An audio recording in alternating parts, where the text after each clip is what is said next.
शिरोमणि आचार्य गुरुवर श्री विद्यासागर जी महाराज की जय। नवाचार्य श्री समय सागर जी महाराज की जय। अरहम योग प्रणेता पूज्य मुनिषि प्रणम्य सागर जी महाराज की जय। ओम अरहम नमः। स्वाध्याय प्रेमी बंधुओं, प्रातः स्मरणीय जगत पूज्य आचार्य भगवान श्री 108 विद्यासागर जी महाराज के सरस्वती पुत्र अभीष्ट ज्ञानोपयोगी प्राकृत विज्ञ अरहम योग प्रणेता मुनि श्री प्रणम्य सागर जी द्वारा रचित नई खड़ाला का अनूठा स्वाध्याय गुरु आशीर्वाद से सतत जारी है। हमने अब तक 2 ढालों को पूर्ण कर लिया है। प्रथम ढाल में हमने पंच परावर्तन एवं मनुष्य आयु की दुर्लभता का वर्णन जाना और द्वितीय ढाल के माध्यम से सम्यक दर्शन के विशेष गुणों, महिमा और उसकी रक्षा कैसे करे को समझा। अब द्वितीय ढाल में हम 14 गुण स्थानों का वर्णन जानेंगे। गुणों के स्थान को गुणस्थान कहते हैं, जो हमारे श्रद्धा गुण के उत्तरोत्तर वृद्धि पर निर्भर करता है। इनके ज्ञान से डरना नहीं चाहिए। सभी भव्य जीवों को इन गुण स्थानों के बारे में जानकारी अवश्य होनी ही चाहिए। तो आइए जानते हैं 14 गुण स्थानों को नई 6 ढाला की तृतीय ढाल की कक्षा के माध्यम से। 3 लोक में 4 हैं, मंगल शरण व श्रेष्ठ, अरहत सिद्ध व साधुगण, धर्म जैन जग ज्येष्ठ। तीर्थंकर जिन देव की, जिन वाणी को ध्याए, सार्वधर्म संक्षेप से, कहूँ चित्त हुलसाए। देवादिदेव आदिम तीर्थंकर श्री ऋषभनाथ भगवान की, वर्तमान शासन नायक श्री वर्धमान महावीर भगवान की, परम पूज्य आचार्य गुरुवर श्री विद्यासागर जी महाराज की। रत्नत्रय धारी में भक्ति, साधर्मी से नेह, 8 गुणों के सम्यक दर्शन लेह। चौथे से पंचम सप्तम जा, आदि तीज आ जावे। लघु मुहूर्त 66 33, सागर काल 12 व्रत धर त्रस हिंसा तज, थावर घात न कीजे। देश विरति पंचम गुण ठानक, संयम रति नित। असंख्यात गुण श्रेणी प्रतिपल, विधि निर्जर को पावे। मध्यम अंतर आत्म सोही, मध्यम पात्र कहावे। मनुष्यों का जो जन्म होता है वो कहलाता है गर्भज जन्म, गर्भ से होने वाला जन्म। और ऐसे जीवों का जो जन्म हो जाता है कहलाता है सम्मूर्छन जन्म। अगर आप इन चीजों को समझेंगे तो आप किसी को समझा पाएंगे। रात्रि होते ही वातावरण अपने आप इस तरह से निर्मित हो जाता है कि उसमें कुछ भी चीजें बनाना, खाना, वो सब हमारे लिए हिंसा का कारण हो जाता है। अपने आप वह जीव हिंसा का पाप हमारे लिए लगने लग जाता है। इसलिए रात्रि होते ही, अंधकार होते ही सुधी श्रावक अपना सारा कार्य समाप्त करके क्या करते हैं? संध्या वंदना करते हैं, अपनी भगवान की आरती आदि चिंतन आदि करके, स्वाध्याय आदि करके शांति से अपना शयन करते हैं। ये विचार आपके अंदर अगर भीतर से दृढ़ होगा इस बात को लेकर के कि हमें रात में मुंह खोलने में भी हमारे लिए हिंसा होती है, जो भोजन हम बनाते हैं और बना करके हम उसको अपने मुंह में रख करके खाते हैं, चाहे वो हम कितनी अच्छी लाइट में उसे देख लें, कितनी बड़ी बड़ी हैलोजन लगी हो, लेकिन रात्रि में उस जीव की उत्पत्ति होने से उसको कोई भी रोक नहीं सकता। कोई भी हैलोजन जीव उत्पत्ति नहीं रोक सकती, उनमें जीव उत्पन्न होंगे ही। कितनी क्लियर लाइट हो, CFL की लाइट हो, चाहे कितनी दूधिया लाइट हो, प्रकाश हो, वह कोई भी चीज जो है कभी भी रुक नहीं सकती, वह हमेशा बनी रहेगी। इसलिए सबसे पहला विचार यह आना चाहिए कि अगर हमारे लिए जीव हिंसा से बचना है तो हमें रात्रि में भोजन नहीं करना है। यह विचार अगर आ गया और इसके पीछे आपको लॉजिक समझ में आ गया तो आपको कोई कितना भी प्रेस करता रहेगा, आप अपने लॉजिक पर अटल रहेंगे कि नहीं भाई, रात्रि में मुझे इस तरह की चीजें खाने पीने से हिंसा का पाप लगता है, इसलिए मुझे इन सब नहीं करना। इसलिए आचार्यों ने यहां तक कहा है 24 घंटे में अगर आप 12 घंटे रात्रि का भोजन त्याग कर देते हैं तो क्या हो गया? 12 घंटे का आपका उपवास हो गया। क्या हो गया? 12 घंटे आपके उपवास में गए, यानी 1 साल में 6 महीने का आपको उपवास का फल मिलेगा। ये लिखा हुआ है कार्तिक अनुप्रेक्षा ग्रंथ में। लेकिन वो संकल्प पूर्वक चारों प्रकार के आहार के त्याग के साथ होना चाहिए। चाय भी नहीं, फल फ्रूट भी नहीं, फलाहार, ये सब चीजों का आपके मन में कोई विचार नहीं होना चाहिए। तो आप 1 वर्ष अगर आपके लिए रात्रि भोजन का त्याग हो जाएगा तो 6 महीने के उपवास का शुद्ध नियम आपके लिए पल जाएगा, आपको फल मिलेगा उसका। सोचो कितनी बड़ी चीज है ये। त्रस हिंसा से बचने के लिए वह सुधि श्रावक करने लग जाता है।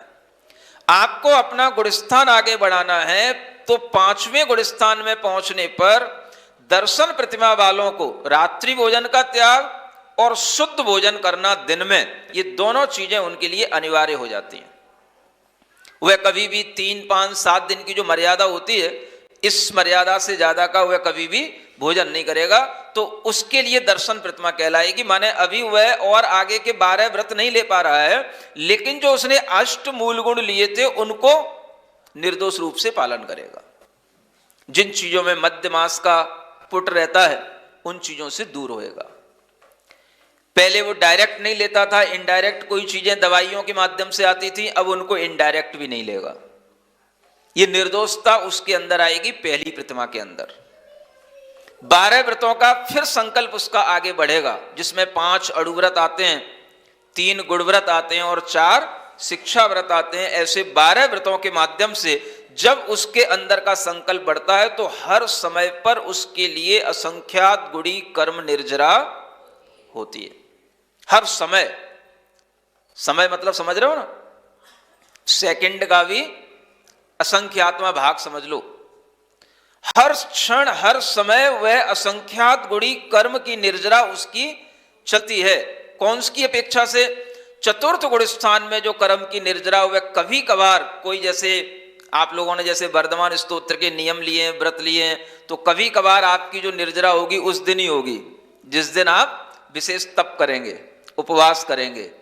वो निर्जरा से भी असंख्यात गुणी निर्जरा उस पंचम गुण स्थान वाले देशव्रती श्रावक की हर क्षण होगी, चाहे वो भोजन कर रहा हो चाहे वो सो रहा हो, हर क्षण होगी। उससे असंख्यात गुणी कर्म की निर्जरा। किससे? चौथे गुण स्थान से होने वाली निर्जरा से 5वें गुण स्थान की निर्जरा हर समय पर असंख्यात गुणी कर्म निर्जरा। इसलिए यहां लिखा है प्रतिपल विधि निर्जर को पावे। विधि माने होता है कर्म, प्रतिपल वह कर्म की निर्जरा। कौन सी? असंख्यात गुण श्रेणी।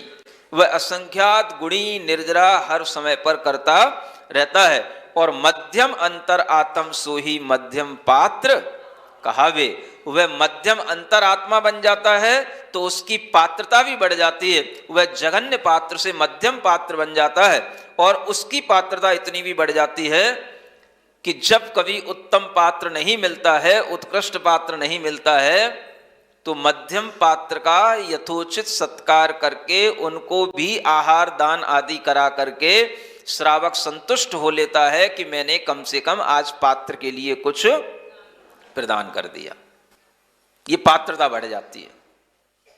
अपनी पात्रता बढ़ाना, पात्रता माने योग्यता बढ़ाना, आपको लोग स्वीकार करें, आपको लोग बुलाएं और आपको बुला करके लोग ये समझें कि चलो देखो आज हमने कितना बड़ा काम कर लिया कि आज हमने व्रती भाई को, व्रती बहन को भोजन करा लिया। इस तरीके का भाव आना चाहिए। और ये भाव भी कब आएगा आप में? जब आपको इन पात्रों का ज्ञान होगा। अगर आपके अंदर सम्यक दर्शन का भाव होगा तो इस तरीके का विचार आएगा कि इन पात्रों को आज हमने भोजन करा करके हमने बड़ा अच्छा, बहुत बड़ा काम कर लिया, आज मेरा भोजन बनाना सार्थक हो गया। किनको लगेगा? सम्यक दृष्टि जीव को। और जिनके अंदर इस तरीके का सम्यक दर्शन का परिणाम नहीं होगा तो उनके अंदर इस तरह का प्रमोद भाव उत्पन्न नहीं होगा, हर्ष भाव उत्पन्न नहीं होगा। तो हर व्यक्ति को यह भावना रखनी चाहिए कि हम पात्र के लिए दान प्रतिदिन कुछ ना कुछ देने का भाव रखें। पात्र को दान देने से प्रमोद भाव जब आपके अंदर आएगा तो आपके अंदर उन व्रतों को धारण करने के लिए भी उत्साह पैदा होगा और आपके चारित्र मोनि कर्म का क्षयोपशम बढ़ेगा, जिससे आप भी कभी व्रतों को धारण कर पाएंगे। यह बहुत बड़ा सिद्धांत है। अगर आपके मन में व्रती जीवों को कुछ देकर के उन्हें आहार इत्यादि देने के बाद हर्ष उत्पन्न नहीं होता तो फिर आपको कभी भी व्रतों को ग्रहण करने का भाव उत्पन्न नहीं होगा। इस सिद्धांत के अनुसार ही यह व्रती जीवों की महिमा बढ़ जाती है और जो उनके लिए दान आदि देते हैं उनको भी लाभ होता है कि उनके कर्म के क्षयोपशम की वृद्धि में वह व्रती जीव निमित्त बन जाते हैं। इसलिए पात्र दान की महिमा है, पात्र को दान देने की महिमा नहीं है, कुपात्रों को दान देने की महिमा नहीं है। किसको देने की महिमा है? तो पात्र का मतलब क्या हो गया? जिसका भीतर से आध्यात्मिक लेवल बढ़ गया। गुणस्थान का मतलब क्या होता है? आध्यात्मिक लेवल बढ़ गया, उसकी विशुद्धियां, उसका विश्वास, उसका चारित्र के प्रति रुझान, जो उसके अंदर ये क्वालिटी आई है, ये सम्यक दर्शन, सम्यक ज्ञान और सम्यक चारित्र, ये क्वालिटी कहलाती है। अगर कोई व्यक्ति इन क्वालिटी के बारे में देखेगा, समझेगा, तो वह व्रती जीवों को देख करके बड़ा आनंद का भाव अनुभव करेगा। अगर नहीं होता तो भीतर से ऐसे भाव उत्पन्न करने की कोशिश करो। व्रतियों को देख करके हर्ष उत्पन्न करना सीखो, उनको देख करके उनके लिए कुछ देने का और उनका हर तरह से सहयोग करने का भाव करना सीखो।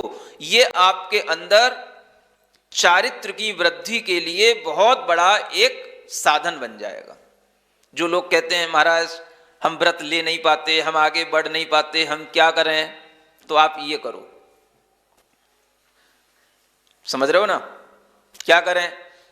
कैसे हमारे मन के अंदर और व्रत की भावना बढ़े, कैसे हमारे अंदर चारित्र का क्षयोपशम बढ़े, हम ये चारित्र ले पाए। आप जितना ज्यादा इन पात्रों के संपर्क में रहेंगे, उनके लिए यह दान आदि करके अपने मन में हर्ष भाव लाएंगे, आपके अंदर नियम से ये सब भाव उत्पन्न होंगे। आप जानते हो कि ये जो सब भाई लोग हैं, वो सब भाई लोग भी कोई 2 प्रतिमा वाले हैं, कोई 5 प्रतिमा वाले हैं, किसी की नहीं भी हैं। वो भाई अगर अपने मन में विचार ला पाए कि मुझे इस मार्ग पर चलना है, तो विचार कैसे आया?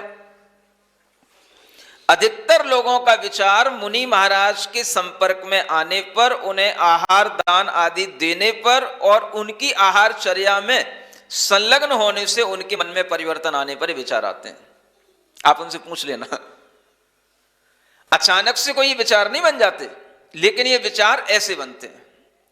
तो अपने अंदर उस चरित्र के प्रति जो एक आकर्षण है, वो आकर्षण उत्पन्न होता है, चरित्रवान लोगों की संगति करने से। सही बात है, जैसी संगति करोगे वैसा परिणाम उत्पन्न होगा। दुर्जनों की संगति करोगे तो दुर्जन के भाव आएंगे, और सत्संगति करोगे तो अच्छे भाव आएंगे। तो कभी भी किसी भी व्रती के प्रति दुर्भाव उत्पन्न नहीं होना। अगर आप इतना अपना भाव बना करके रखोगे तो भी आपका सम्यक दर्शन टिका रहेगा। किसी भी व्रती के प्रति निंदा का भाव नहीं लाना। जो मोक्ष मार्ग पर आगे बढ़ रहे हैं उनको देख करके कभी भी बचने का भाव नहीं करना, उनसे घृणा का भाव नहीं करना, उनके प्रति सम्मान की दृष्टि बनाए रखना, ये बहुत बड़ा एक गृहस्थ का, अविरत सम्यक दृष्टि जीव का एक बहुत बड़ा परिणाम होता है। और ये सब परिणाम उसके बने रहेंगे तो वह भी कभी पंचम गुण स्थान को उपलब्ध होगा। ये पंचम गुण स्थान यानी अपनी पात्रता बढ़ाना, योग्यता बढ़ाना, और योग्यता हमें बढ़ाने ही चाहिए। और वो योग्यता कैसे बढ़ती है? तो इस तरह के शुभ उपयोग के बढ़ने से बढ़ती है। हमारा उपयोग निरंतर व्रतों के माध्यम से शुभ होता चला जाता है, क्योंकि हम जितना जितना पाप कार्यों से बचते जाएंगे संकल्प पूर्वक, उतना हमारा उपयोग शुभ होगा। पुण्य भाव से वह उपयोग पवित्र होगा, और हमारे अंदर का वह चारित्र गुण ही हमारे कर्म की निर्जरा करके आत्मा की विशुद्धि को बढ़ाने वाला होगा। ये भीतरी कार्य चलता है, बुद्धि पूर्वक ये कार्य जब तक चलाया जाता है तब तक यह कर्म निर्जरा निरंतर चलती रहती है। इस तरह की कर्म निर्जरा आप सभी की हो, ऐसी हम भगवान से प्रार्थना कर लें। और वह प्रार्थना करते हुए थोड़ा सा भीतरी मन से ध्यान कर लेते हैं 5 मिनट के लिए, है ना। सीधे बैठ जाओ, गर्दन सीधी, कमर सीधी, चौथी मुद्रा, हाथ बिल्कुल टाइटली आगे निकालें, जिससे ये कंधे, कोहनियाँ, है ना, और पीछे सर्वाइकल के जो पेन है ये सब इससे दूर होते हैं। ओम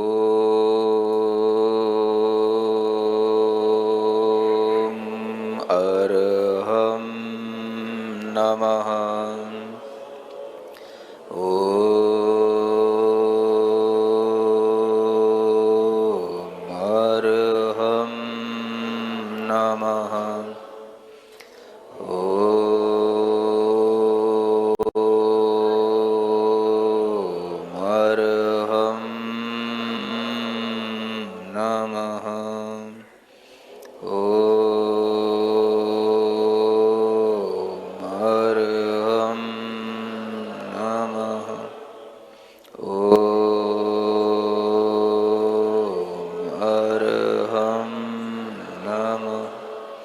थोड़ी देर ढोलक बजाओ, ढोलक।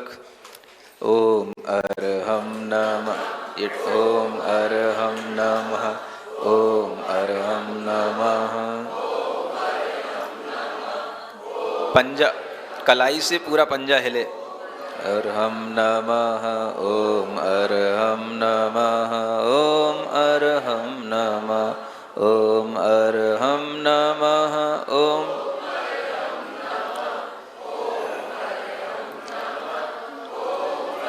जितनी तेजी से करोगे उतना ही अच्छा ब्लड सर्कुलेशन होगा, बीपी की प्रॉब्लम कभी नहीं होगी। हाँ, तबला।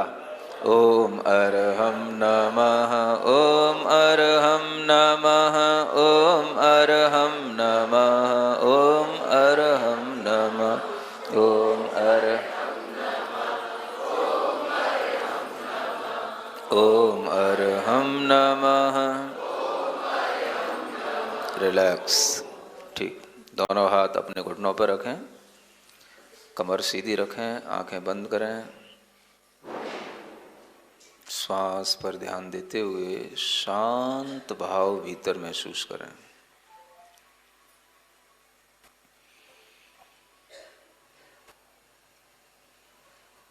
केवल श्वास पर ध्यान देते हुए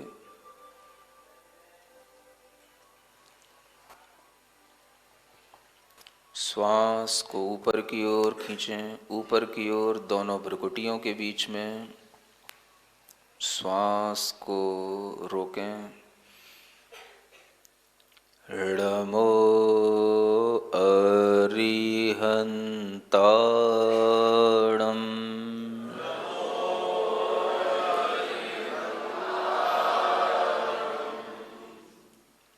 5 बार दोनों भ्रुकुटियों के बीच ज्ञान केंद्र कहलाता है, उस पर नमो अरियंताड़म को पढ़ें। नमो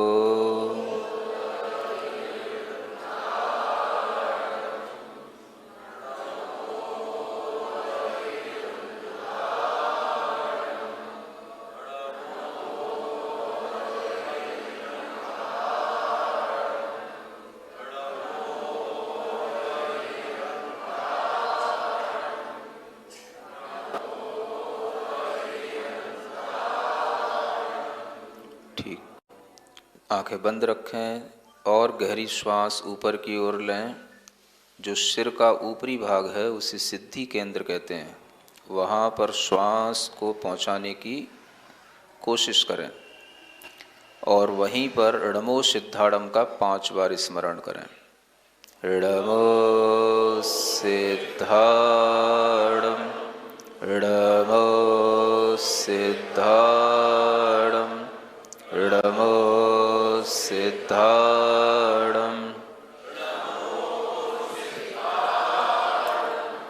णमो सिद्धाड़म।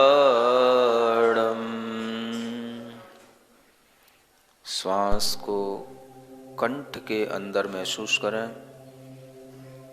और कंठ के मध्य भाग में विशुद्धि केंद्र पर णमो आयरियाड़म को 5 बार स्मरण करें। णमो आयरियाड़म, णमो आयरियाड़म, णमो आयरियाड़म, णमो आयरियाड़म, आयरियाड़म। एक श्वास लें जो हमारे हृदय में पहुँचे, फेफड़ों को भर दे और उस हृदय के अंदर णमो उवज्झायाड़म का 5 बार स्मरण। णमो उवज्झायाड़म, णमो उवज्झायाड़म,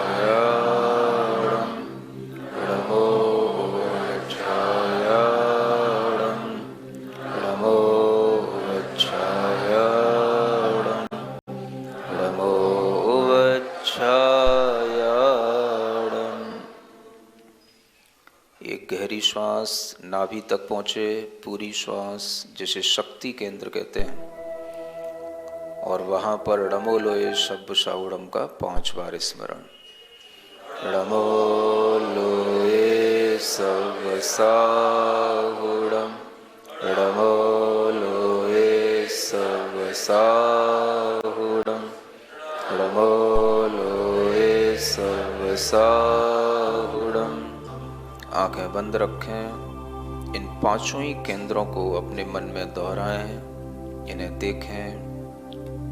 5 ही स्थानों पर इन 5 पदों को, इनके अक्षरों को वहाँ पर घूमता हुआ देखें। इन 5 ही पदों से निकलने वाली ऊर्जा पूरे शरीर में प्रवाहित हो रही है,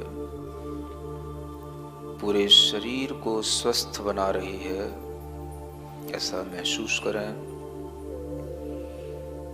प्रसन्नता के साथ गहरी लंबी श्वास लेकर, मेरा मन प्रसन्न है, मेरा तन स्वस्थ है, मेरा मन प्रसन्न है, मेरा तन स्वस्थ है, मेरा मन प्रसन्न है, मेरा तन स्वस्थ है। मैं चैतन्यमय आत्मा पूरे शरीर में फैला हुआ हूँ। ज्ञानमय संवेदना को महसूस करने वाला हूँ। अपने दोनों हाथ जोड़ें, आंखें बंद रखेंगे। न तन में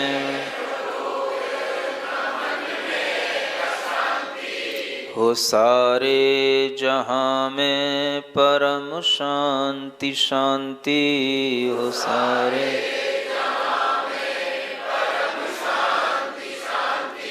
परम शांति और हम सभी को मिला लो।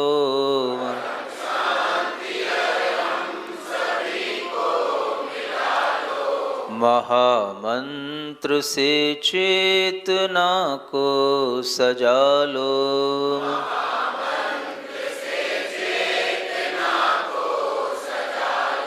ऋणमोकार में सारा जीवन बना लो।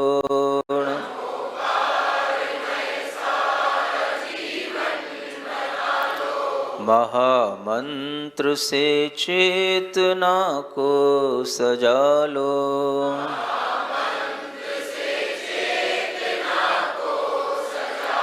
ओम अरहम नमः, ओम अरहम नमः, ओम अरहम नमः, ओम अरहम नमः, ओम अरहम नमः, ओम अरहम नमः, ओम अरहम नमः, ओम अरहम, ओम अरहम नमः, ओम अरहम नमः, ओम अरहम नमः,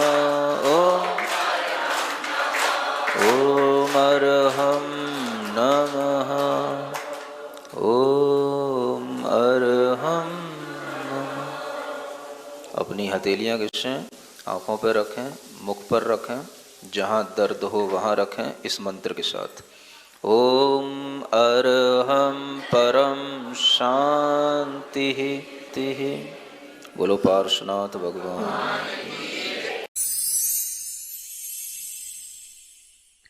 सिरिजिणवाणी जग कल्याणी, जग जन मदतम मोहरी, जनमण हारी गढ़हर हारी, जम जरा भव रोग हरी। तिथ्य राणम दिव्य झुणिम जो पड़ई सुणई मय्ये धारई, राणम सौख मणंतम धर्य, सासद मोक्ष पदम पावई, सासद मोक्ष पदम पावई। नई छेड़ाला आज का सवाल प्रतियोगिता में आप सभी का स्वागत है। आज का सवाल है, असंख्यात गुणी कर्म निर्जरा कौन सी प्रतिमा से होती है? पहली प्रतिमा, दूसरी प्रतिमा, तीसरी प्रतिमा या चौथी प्रतिमा? कल के सवाल का सही उत्तर है नई छेड़ाला। आप अपना जवाब हमें कल शाम 5 बजे तक भेजें।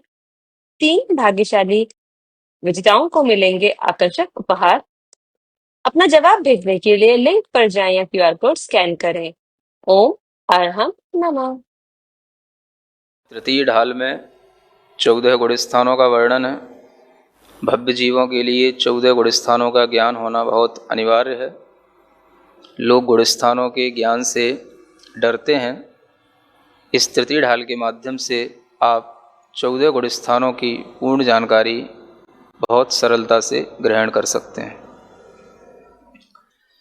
निश्चय से सब जीव शुद्ध हैं, एकेंद्रिय या सिद्ध, विधि व्यवहार बताता किस विध, संसारी हो सिद्ध।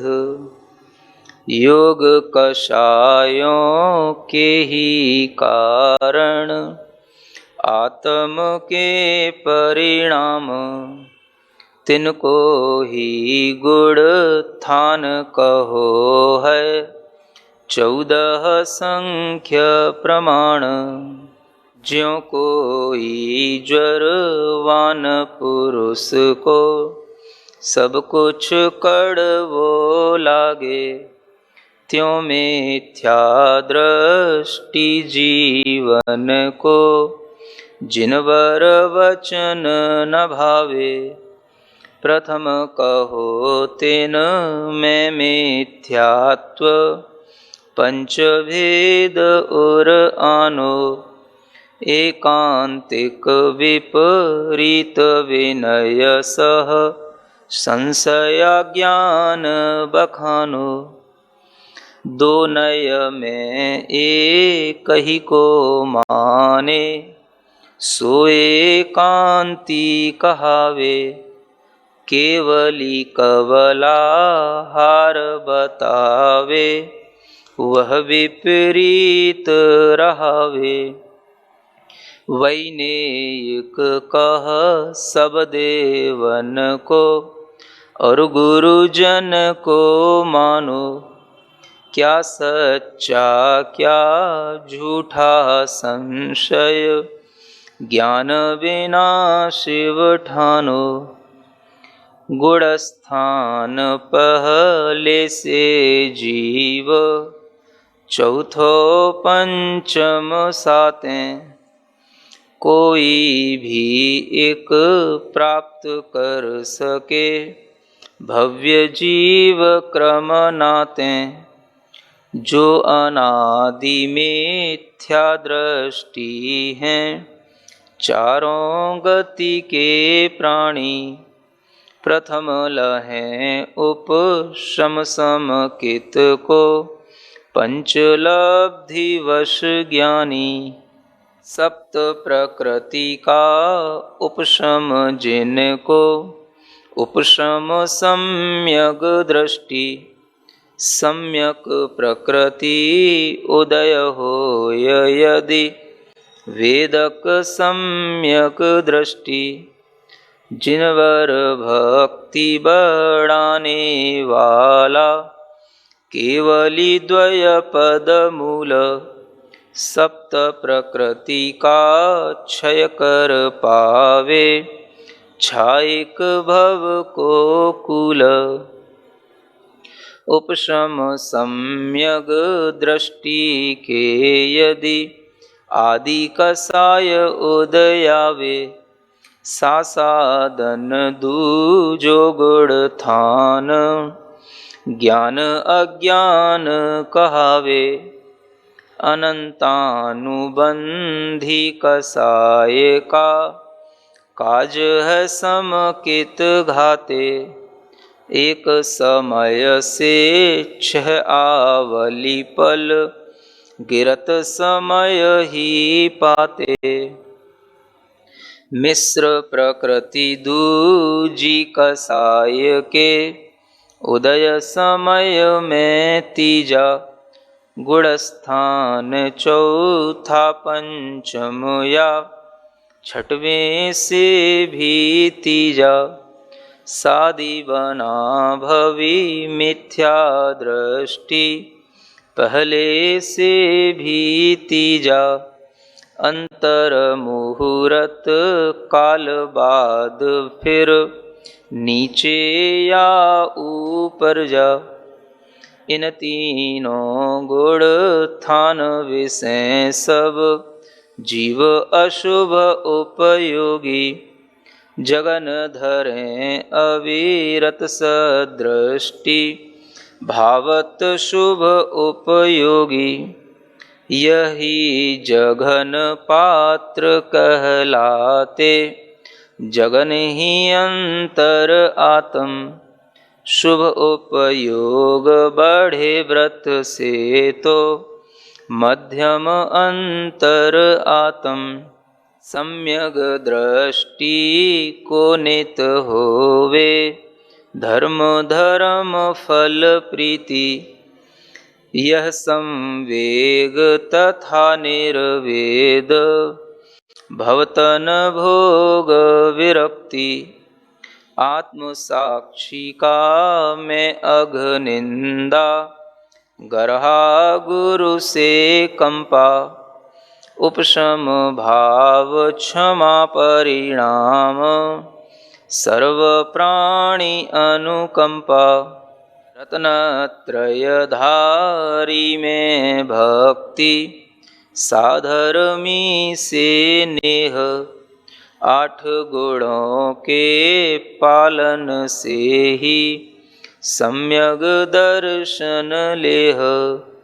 चौथे से पंचम सप्तम जा आदि तीज आ जावे।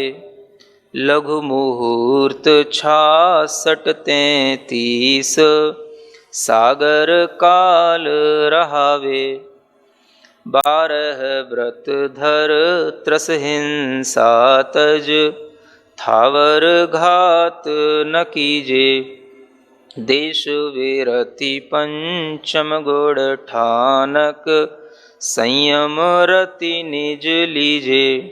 असंख्यात गुण श्रेणी प्रतिपल विधि निर्जर को पावे। मध्यम अंतर आत्म सोही मध्यम पात्र कहावे। त्रसथावर हिंसा से विरति पंच महाव्रत धारी। तीव्र चतुर्थ कसाय उदय में हो प्रमाद की वारी। 106वें गुण थानक मुनिवर उत्तम पात्र बने हैं। मंद कसाय उदय गुण सप्तम रहित प्रमाद पने हैं।